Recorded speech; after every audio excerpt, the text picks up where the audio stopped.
Did you hear about the shocking news about how Mark Carney lied during the campaign about Canadian reciprocal tariffs? Bloomberg News reporting that quietly, secretively, Mark Carney dropped the countervailing tariffs on the United States in the middle of the election. And he didn't tell anybody about it. Elbows up didn't do anything, did it? Let me explain.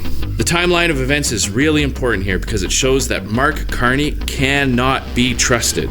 On April 17th, at the Leaders' Debate, Mark Carney's closing comments were this. We're all going to stand up against Donald Trump. I'm ready. I've managed crises over the years. I've built strong economies. We will fight back with counter tariffs. We will protect our workers and those businesses, and we will build the strongest economy. But just one day before that, he had met with his cabinet and canceled the tariffs on the U.S., those retaliatory tariffs that came into effect after Liberation Day. This is an internal document that was published in the Canadian Gazette on May 7th. It shows that Mark Carney and his cabinet met to cancel the retaliatory tariffs. Those elbows up tariffs on the U.S. all was a lie. He had the gall to look Canadians in the eye during the Leaders' Debate in an election and say something he knew was not true. We are facing the biggest crisis of our lifetimes. We're all going to stand up against Donald Trump.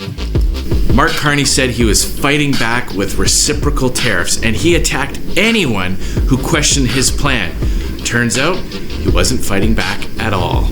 Mark Carney lied to Canadians about what he himself said was the most important issue of the election campaign. This is such a big deal. This matters to Canadians. He told people, as people were making up their minds as to who they should vote for, that he had the plan, that he was the man who could deal with Donald Trump, and that he had these reciprocal tariffs, and that was a big part of it.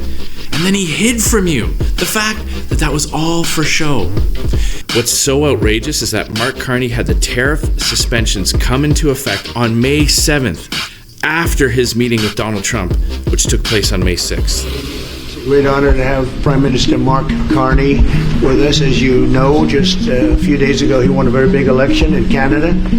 And I think I was probably the greatest thing that happened to him, but I can't take full credit. And I think I was probably the greatest thing that happened to him, but I can't take full credit. Ever wonder why these two are feeling so good, laughing and joking? Ever wonder why Mark Carney turned to the camera and winked when Donald Trump said he probably helped Carney get elected? Is it because Mark Carney told him privately that, guess what, tomorrow, all those retaliatory tariffs are coming off? What did he get in return? Nothing. Wasn't given much of a chance, and he ran a really great campaign. He did a really great debate. I think that debate was very helpful. I was going to raise my hand. I don't know if that's good or bad. I shouldn't say that. That might hurt you. People's lives were affected by this. Prices went up. Businesses made decisions believing that these tariffs were going to be in place, and they weren't. And he hid that from the Canadian people during an election. I mean, Liberals have lied before. Liberals have covered things up before. But this is next level stuff here. Mark Carney has taken liberal lies and hypocrisy to a whole new level.